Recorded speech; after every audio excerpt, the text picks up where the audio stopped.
మధు, ఎలా ఉందే నా డ్రెస్? రివ్వున తూనీగలా లోపలికొచ్చింది రవళి. కుంకుమ రంగు డ్రెస్ మీద అక్కడక్కడా వాలినట్టున్న బంగారం రంగు సీతాకోకచిలుకలు. అసలు పసుపు కుంకుమల కలయికలోనే ఆ అందముంటుందేమో? రెప్ప వేయకుండా అలానే చూస్తున్న మధుమిత మొహం సంతృప్తి కలిగించింది రవళికి. ఇదిగో ఈ పచ్చలహారం చూడు అతిశయంగా చూపించింది. రవళి మెడలో అతికినట్టుంది సరిగ్గా. డ్రెస్ కి కూడా మ్యాచ్ అయింది. చాలా బాగుంది. నీకు బాగా సెట్ అయింది మనస్ఫూర్తిగా చెప్పింది. ఈ శివయ్యకు తైలాభిషేకం చేస్తారు. Thank you so much. డ్రెస్ మా మావయ్య కొన్నాడు. నెక్లెస్ డాడీ చేయించారు. ఇంకా అమ్మమ్మ 2 డ్రెస్లు కొంది తెలుసా? అవి ఇంకా బాగున్నాయి.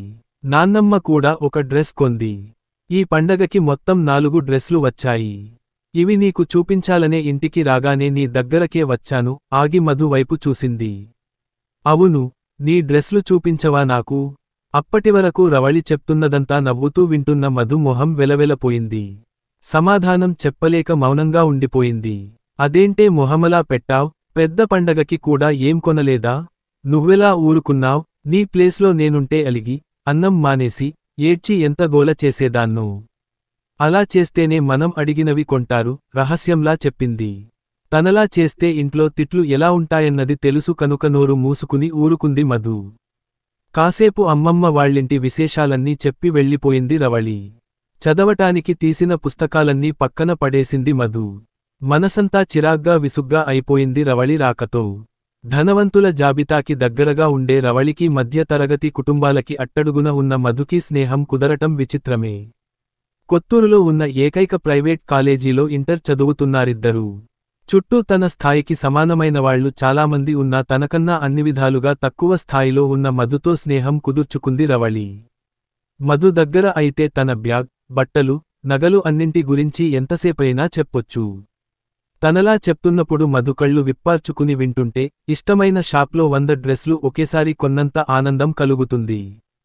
కాని మధు మనసులో రోజురోజుకీ పెరిగిపోతున్న నిరాశ నిస్సహాయత కనిపించలేదు రవళికి.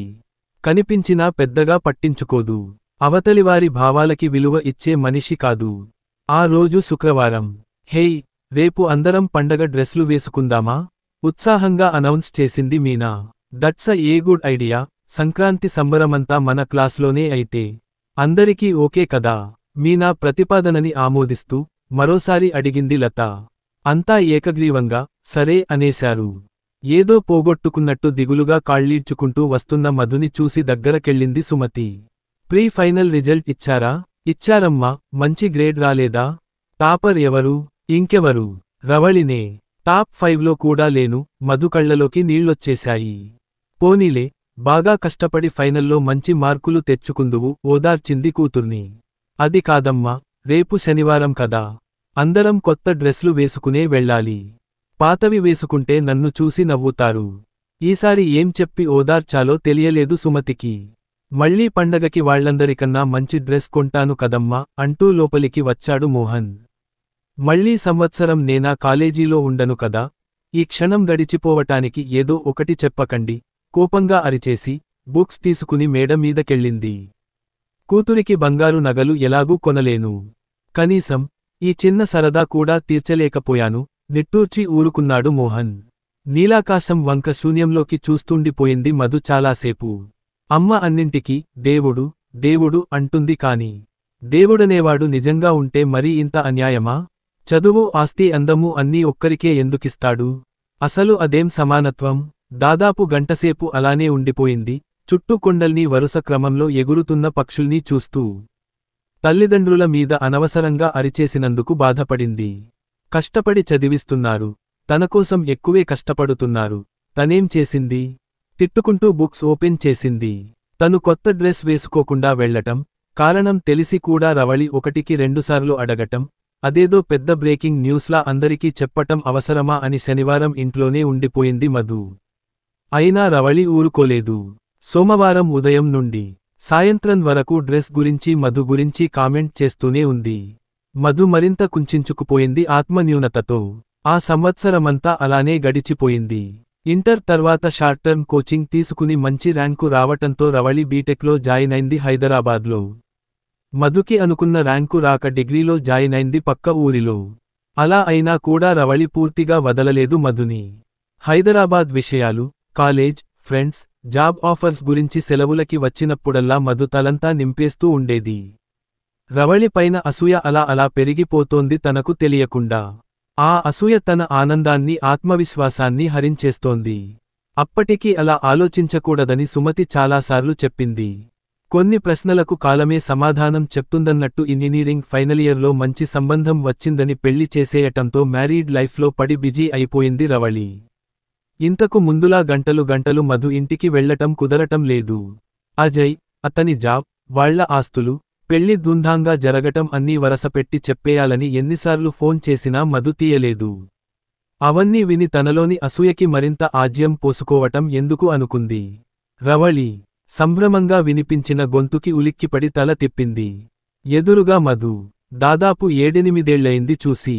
అన్నాళ్ల తర్వాత పాత స్నేహితురాలు సడెన్గా కనిపించటమే చిత్రంగా ఉంటే, ఎప్పుడూ తనని తప్పుకుని తిరిగే మధు తనంతట తనే వచ్చి పలకరించటం ఇంకా విచిత్రం అనిపించింది.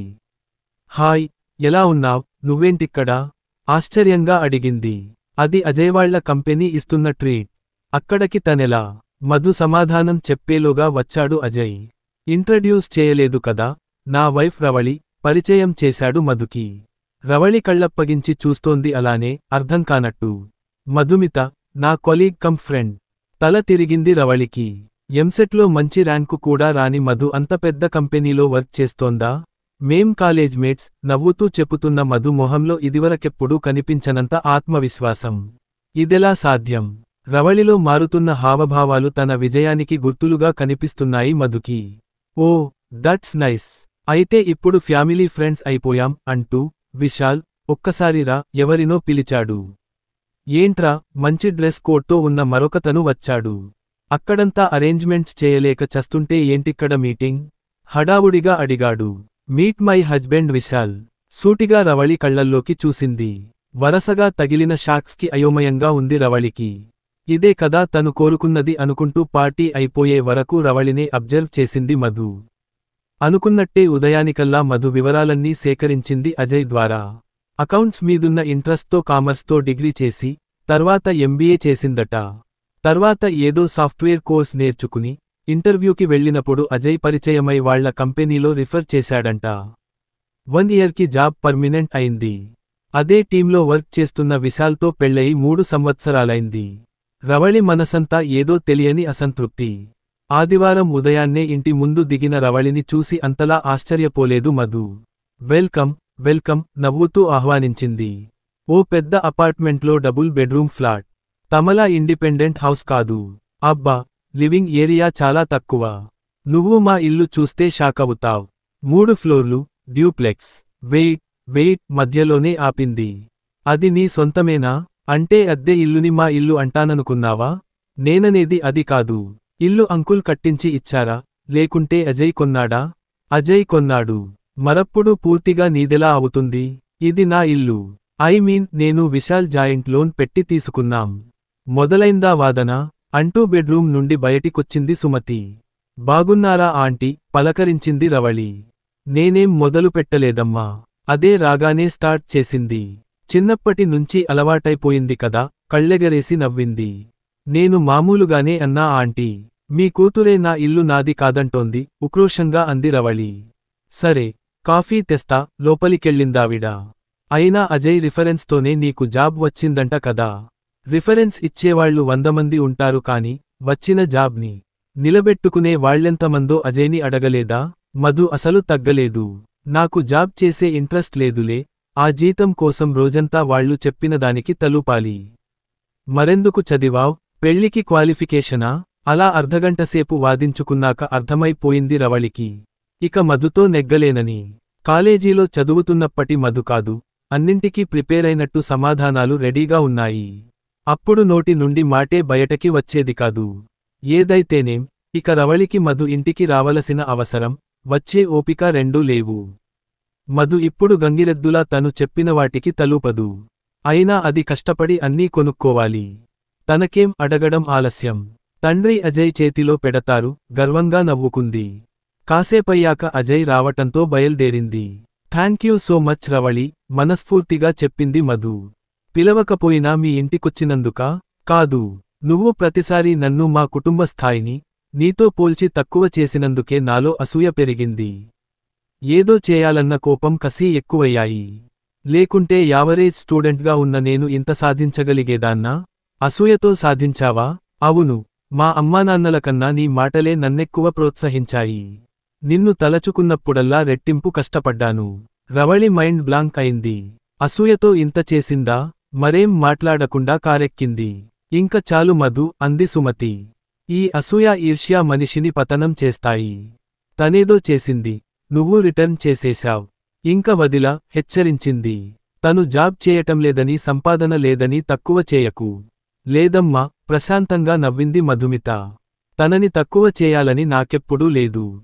నేను నీతో సమానం అని మాత్రమే చూపించాలనుకున్నా. తను తన కుటుంబం తప్ప మిగిలినవాళ్లందరూ అధములు అన్న భావన వదిలేయాలని అలా మాట్లాడా. ఎవరినైనా తక్కువ చేసి బాధపెట్టే హక్కు లేదుగా తనకి. అయితే నీ సక్సెస్కి కారణం మేమెవరం కాదు, రవళన్నమాట. అది మాత్రం నిజం. నవ్వుకుంటూ తల్లి భుజాల చుట్టూ చేతులేసి లోపలికి నడిచింది.